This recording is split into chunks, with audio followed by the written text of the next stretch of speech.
Selamat malam, salam sejahtera. Semoga dalam keadaan sehat dan baik.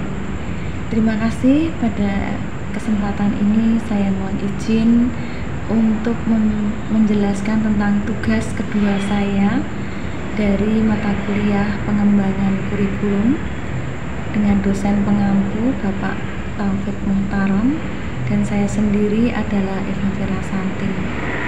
Dalam pengembangan kurikulum terdapat 6 fungsi pengembangan.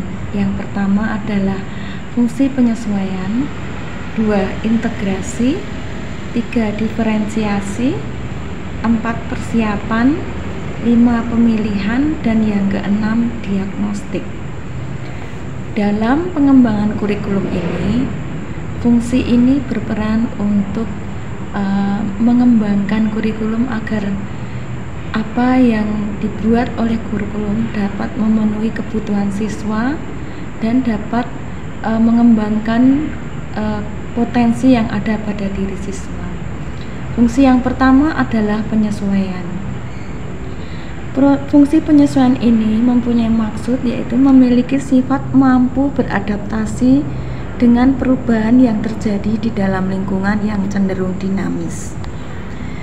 Contoh ini ada pada kurikulum Merdeka, di mana dengan adanya fungsi penyesuaian ini dalam kurikulum Merdeka yang disusun itu kurikulum dibuat agar peserta didik dapat mengikuti perkembangan zaman, seperti adanya perkembangan ilmu pengetahuan dan teknologi serta juga perkembangan global. Siswa diajak untuk mempelajari penggunaan teknologi dan informasi seperti komputer, kemudian berbahasa Inggris, dan semuanya itu ada dalam muatan esensial kurikulum Merdeka. Kemudian fungsi yang kedua adalah integrasi. Fungsi integrasi ini kurikulum harus dapat mengembangkan pribadi siswa secara utuh, baik secara jasmani, rohani, maupun keimanan dan akhlak atau budi pekerti. Yang ketiga adalah fungsi diferensiasi. Yang dimaksud di sini, diferensiasi di sini yaitu sebagai alat pendidikan yang memperhatikan pelayanan kepada setiap peserta didik yang mana mereka memiliki perbedaan masing-masing yang patut dihargai. Dalam kurikulum 2013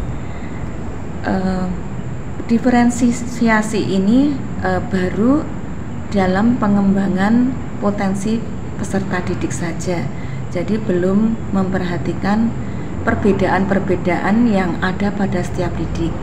Tapi pada kurikulum Merdeka dalam pembuatan atau penyusunannya memperhatikan bahwa setiap peserta didik itu berbeda, baik itu secara potensinya, sifat atau karakternya, kemampuannya. Demikian yang dimaksud diferensiasi itu perbedaan. Jadi dalam kurikulum Merdeka ada yang namanya pembelajaran dengan metode diferensiasi. Yang keempat adalah persiapan. Yang dimaksud persiapan di sini yaitu untuk membantu mempersiapkan peserta didik dapat menuju ke jenjang pendidikan berikutnya, serta siap untuk hidup bermasyarakat apabila peserta didik tersebut tidak melanjutkan pendidikannya. Yang kelima, pemilihan sebagai pemilihan yaitu memberi kesempatan bagi pelajar untuk menentukan pemilihan program belajar sesuai dengan minat dan bakatnya. Yang keenam adalah fungsi diagnostik, yaitu untuk memahami dan mengarahkan potensi dari seorang peserta didik agar dia dapat menggali terus potensinya dan memperbaiki kelemahannya. Demikian tadi 6 fungsi pengembangan kurikulum. Dari hal-hal yang saya sebutkan di atas, di sini apabila kita analisis kurikulum 2013 itu belum seluruhnya mencakup 6 fungsi tersebut. Karena di sini seperti fungsi penyesuaian, diferensiasi, itu kemudian juga pemilihan itu di dalam kurikulum 2013 belum mencakup hal tersebut. Masih memperhatikan potensi peserta didik secara pembuatannya itu hanya sekedar untuk potensi siswa gitu, belum memperhatikan bahwa siswa itu mempunyai beragam perbedaan dalam diri setiap individu. Nah, sedangkan dalam kurikulum Merdeka 6 fungsi itu sudah mencakup secara keseluruhan, karena selain sudah memperhatikan perbedaan peserta didik, juga memperhatikan bahwa zaman itu semakin berubah sehingga semakin disesuaikan dengan perkembangan teknologi, budaya, dan juga perkembangan zaman secara global. Demikian tadi yang dapat saya sampaikan. Mohon maaf jika masih ada kekurangan, dan terima kasih, semoga bermanfaat dengan apa yang kita pelajari di malam hari ini.